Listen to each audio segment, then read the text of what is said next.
react to Adolescence real quick. Um, let me go to it real quick. So, Internet Movie Database Adolescence. All right. By the way, my name is Versatile, aka the Alkebulantrust, the name you can trust when it comes to all things reactions. In fact, before we get into that, if you got any shout outs, now is the perfect time to let me know, and I could just give you a quick shout out. I say quick, and that was very quick to. Anyway, let's keep it moving. Um, yeah, man, let's go, let's go, let's go. So, all right, so Adolescence TV miniseries 2025 cast and crew. Let's just. All right, so big up Ashley D, aka Ashley Waters. You know what I mean? Gave me AD80. If you know, you know. Trust me, dog. Not for real though. Shout out to Ashley D, man. Um, I'm gonna hit decline there. Give me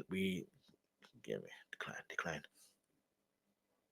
So let's just look at the synopsis. All right. So it's a psychological drama.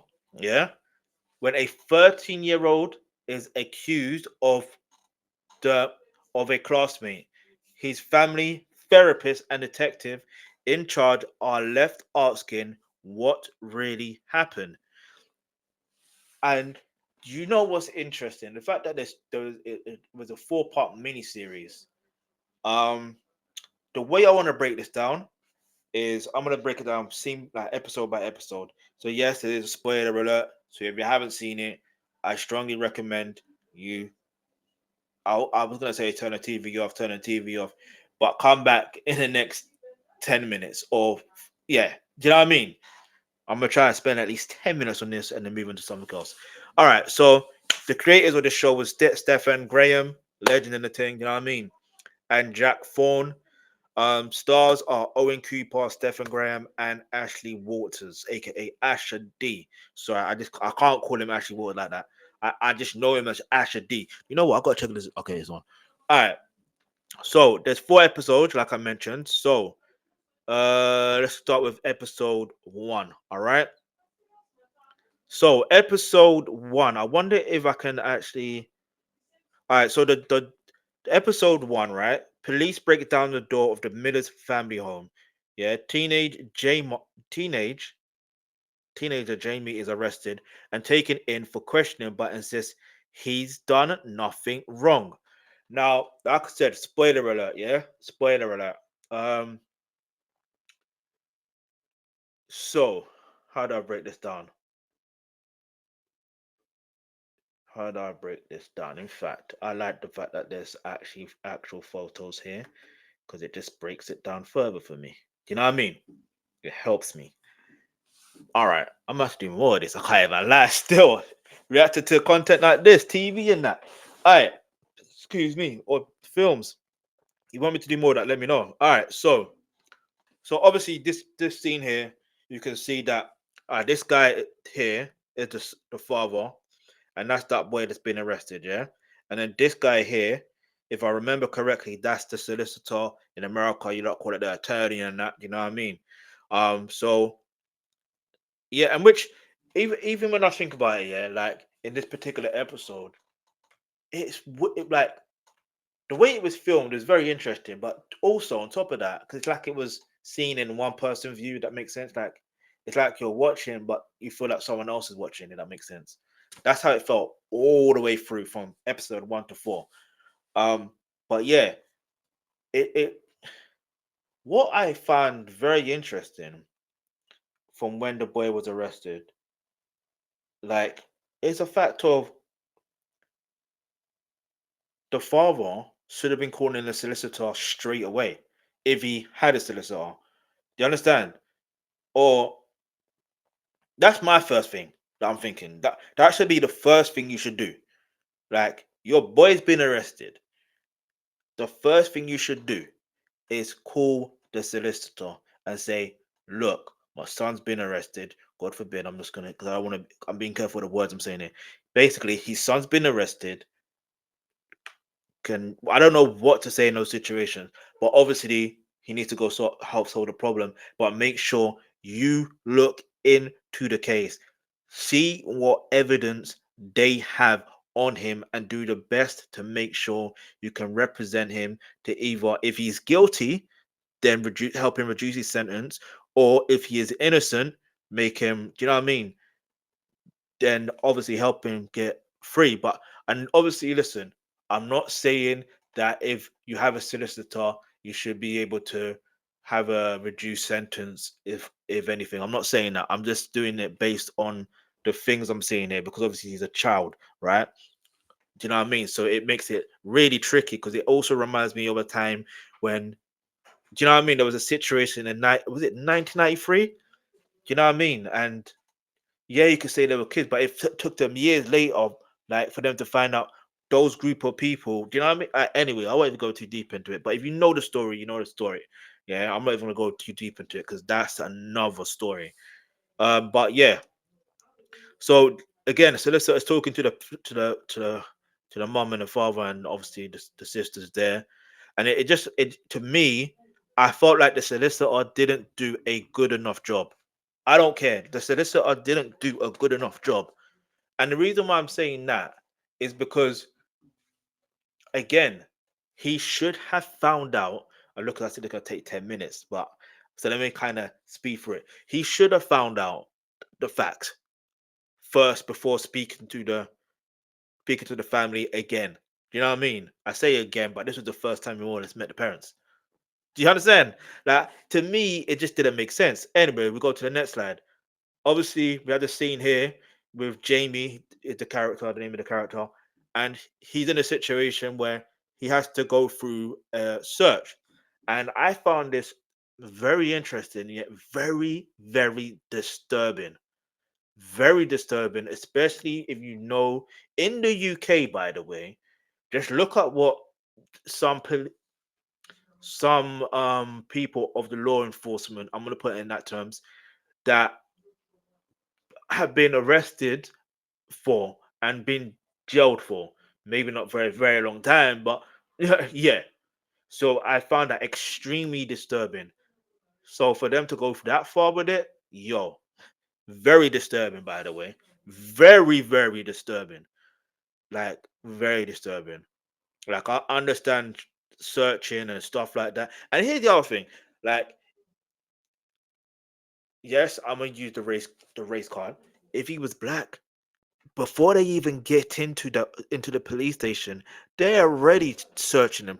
They're already strip searching. What do you mean? What's it? Was it Child Q? I forgot the name of the contact. A few years ago, in I believe it was in London. I forgot what place it was in London, and it was a black girl, a black schoolgirl. Do you understand? And she's anyway. Anyway, I want to go like it. You can see the emotions that I'm going through with this. Like, it's very, yeah. And I think that's one thing you can give credit to the writers of this show, and the acting and all that stuff. There is, they really, really told a good storyline within this particular episode, especially. Like, it just got you thinking what's going on, and obviously just questioning all that stuff. There, it's funny seeing Ashley Waters as a police. I mean, he did the show with, should I say his name? No, what? Let me not do that. But basically, it's just so funny still seeing him play the police officer. It's just, look how times changed. You think in 2005 he could play a police officer in 2005, 20 years ago, rather. Anyway, Ashley D again, doing his thing, whatever, boom, boom, boom. Then that's the parents, cool, whatever. Ashley Waters looks concerned. Do you know what I mean? Because he's question. I think this is the time when he was questioning the accused Jamie, or that was before. I can't remember. Again, this was when they were doing the search, and then this is him in the jail cell. Do you know what I mean? Uh, can't remember what scene this part was from. Again, that's from the search situation, not necessarily. But yeah, we're just going through these pictures. I think this is easier way for me to give you my thoughts and on this particular episode. Obviously, that's a solicitor speaking to the father, because the dad was concerned. He didn't know what to say, he didn't know what to do, so he asked him like, "What should I do?" I'm like, "I'm concerned. What? Like, I'm scared." I think he said he was scared, and he just said, "Look, the most important thing is for you to be human." And do you know what I mean? Um, so is that good enough advice? No, I'll be honest. But what can you tell a father in those times? Like, what can you really tell a father that's good? What, like, let's be real. Let's really think about it. What can you tell a father that has a son that is going through that situation? You don't know whether he is really innocent or guilty. I mean, if you know your son, you should know him. Well, again, that's the whole point. Does he really know who his son is? You may think you know who your child is, but do you really know who your child is? Like, do you really know who your child is? This is one thing I've learned about this show. Is anyway, I'll break it down afterwards. Look, we've gone past nearly 10 minutes already, and look, I think this was the time when they were showing they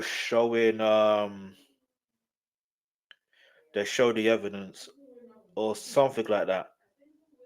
Or that, but I remember this scene I remember as well, yeah, where they were asking about, because he was told not to say no. The boy was told not to say no comment, so he was saying no comment, no comment. Then they they lined up the questioning for him to open up and speak, and then he finally said something, and then it led into a particular question or a particular answer that he said that got them talking in a certain way, should I say? And it led to surveillance, basically, so to speak. Yeah, it led to the CCTV footage, which I find very interesting. How do you get CCTV anyway? So yeah, that's that part, right? So I'm looking and I'm thinking, okay, there's got to be a plot twist, because obviously TV shows now and again, you know what I mean? Me studying media studies, I'm thinking there has to be a plot twist. What is the plot twist? That it's his friends, not him. You know what I mean? But then he because I remember he looked his dad in the eye and said, this was before though. I can't remember what scene it was, but he looked, because his dad he asked him, "Tell me, son, did you do this? Yes or no? Look me in the eye. Look me in the eye and tell me you did, whether you did it or not." And this was, like I said, this was before this particular scene, by the way. And he said he's innocent. He didn't do it. So the father believed that. So obviously, yeah, man. Let's see. This was more or less at the beginning. I remember that part. That for certain. But yeah, like they showed the clip of they showed the CCTV footage, not in this scene, but yeah, like they showed the CCTV footage, and yeah, I'm gonna be telling them, eat your cornflakes. Like, really, they're giving. I guess they're kids in it. Is what it is. You can think adults can get food like that in that type of prison. Anyway, that's neither here nor there, and I don't really care if that if it does happen. But yeah, my thoughts on that particular episode is basic and simple. I feel like, when it comes down to I think the fundamental lesson in this was, this one particular episode is, it's hard to say what the lesson was, but I do rate I rate just the pace of it.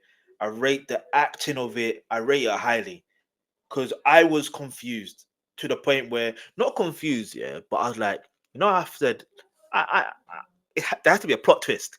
Surely, there's a plot twist. It wasn't him. You know what I mean? Maybe his friend was his trainers or something. You know what I'm saying? I don't know. That was just my thoughts on that particular episode, anyway. But it was excellently done. Do you know what I mean? One thing the British know how to do is they know how to do psychological dramas for a particular reason, by the way. Anyway, I'm joking. Anyway, so episode 2,